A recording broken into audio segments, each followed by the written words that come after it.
Kenapa? Oh, di luar UGM, Mas. Jadi saya kasih. Oke. Boleh karena di luar Boleh, UGM ya, karena memang ini kita buka untuk umum, Mas. Jadi kita akademik yang lain. Silakan, Adek. Assalamualaikum warahmatullahi wabarakatuh. Waalaikumsalam warahmatullahi wabarakatuh. Perkenalkan, nama saya Syarifah Asia. Kebetulan saya berasal dari tanah kelahiran Baharudin Lopa yang disebutkan sama Bapak Ganjar tadi. Nah, kamu dari mana? Sulawesi Dari Barat? Pambusuang, Sulawesi Barat. Mamuju? Pambusuang, Pak. Kalau Mamuju itu provinsinya. Oke. Saya di Kabupaten. Polewali Mandar. Pulau Mandar? Polewali Mandar, ya. Adek mahasiswa di Jogja? Mahasiswa Sekolah Tinggi Pariwisata API Yogyakarta. Oh. Oke. Silakan, Adek.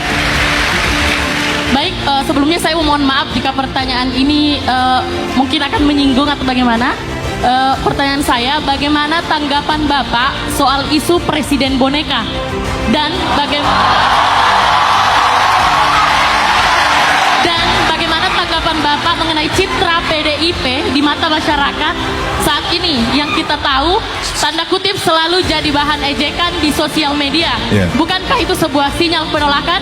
Terima kasih. Assalamualaikum warahmatullahi wabarakatuh. Terima kasih. Bagus.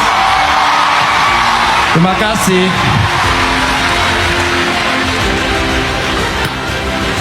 Presiden adalah presiden.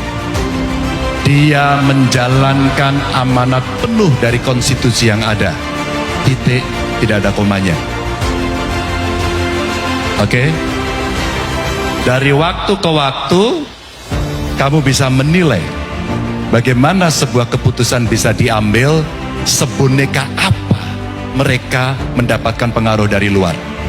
Apakah dari pengusungnya? Apakah intervensi dari proksi negara lain? Ataukah dari kelompok?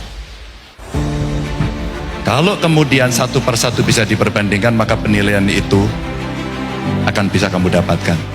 Tapi presiden adalah orang yang disumpah untuk menjalankan konstitusi. Dia punya independensi penuh. Mas Ganjar, Anda mau menanggapi pertanyaan kedua tadi? Soal citra PDI Perjuangan yang tadi disebutkan, apakah Anda ingin menanggapi? Oh, oke. Tidak ada demokrasi tanpa partai politik, dan saya katakan di awal. Teman-teman, saya mau cerita dikit ya. Saya ketika seusia Anda, saya sudah anggota partai. Dan semua orang nyinyir.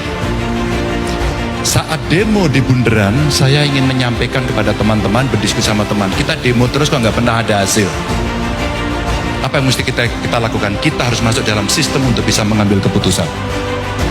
Saya masuk partai dan saya diledek. Lalu saya menjadi anggota DPR dan saya berhasil, bukan berhasil lah, akhirnya diminta untuk memimpin beberapa pansus, parlemen rules umpama.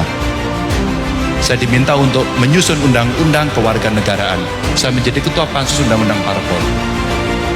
Saat itu, ketika isu gender muncul, saya putuskan pengurus partai 30% perempuan.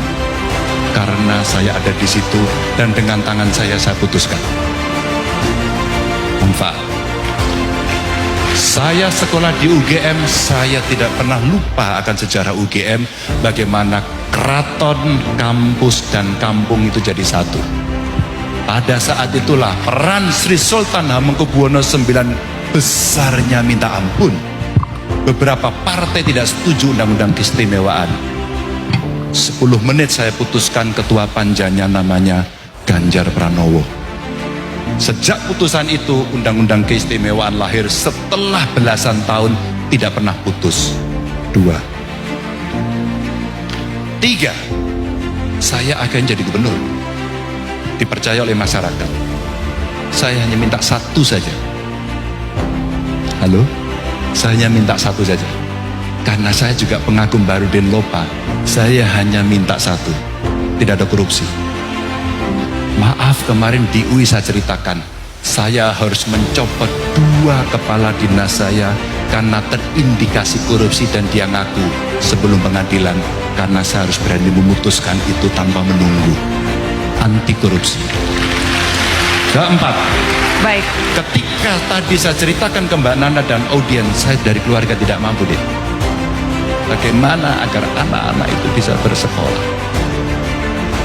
bagaimana dia bisa mengakses pendidikan. Dia dari keluarga tidak mampu.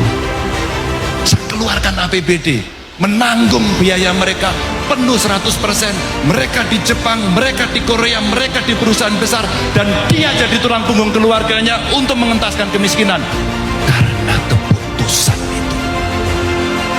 Dan saya anggota PDI Perjuangan, dan hari ini Anda boleh menilai saya apakah saya bisa berpihak pada wong cilik si Marhen itu. Terima kasih Mas Ganjar.